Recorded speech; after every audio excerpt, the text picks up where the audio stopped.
To return home to the Florida Keys after Irma left so much devastation. And there's a warning this morning for everyone out there. Up to 1 million cars were damaged in both Hurricane Irma and Harvey. And now some of them are about to flood the market. And we're going to tell you what to make sure you're looking out for before you buy a car. That's coming up just ahead. Yeah, a lot of good tips there. Also, right now, we're watching Hurricane Jose. Storm is now northeast of the Turks and Caicos. Winds 75 miles an hour. It's currently forecast to move between Bermuda and the U.S. East Coast, but there's no direct threat to the U.S. at this point. It could impact high surf and rip currents on the East Coast.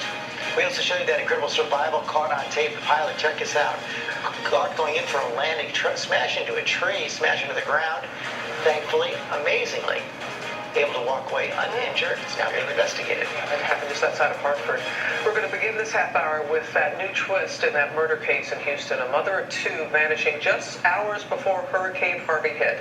Now, her ex-husband is under arrest. ABC's Diane Macedo is here with the new developments. Good morning, Diane. Robin, good morning. Steve McDowell heads to court today, charged with first-degree murder. Not only do police say they found Crystal McDowell's body, but in a surprising turn, they say her ex-husband confessed.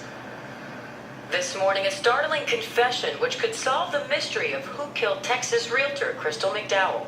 She was last seen in this security video leaving her boyfriend's house just hours before Hurricane Harvey hit. But despite the deadly storm, authorities suspected foul play.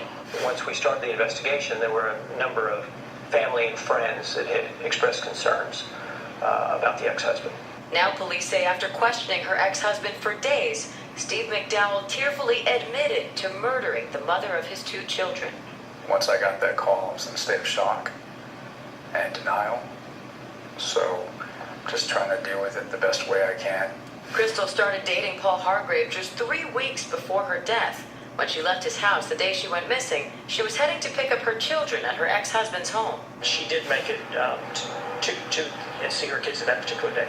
3 days later, the 37-year-old's black Mercedes was found at this flooded Motel 6 parking lot. And over a week later, her body was found in a wooded area nearby. Stephen McDowell is now charged with first-degree murder, but police haven't yet revealed a possible motive.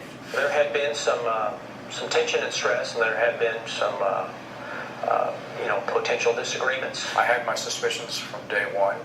I can't say that I was honestly that surprised, given the arguments they had the week prior of her missing. The McDowells shared custody of their children after finalizing their divorce in June, but McDowell was still living with her ex-husband while her home was being remodeled. A lot of that was so she had access to the children.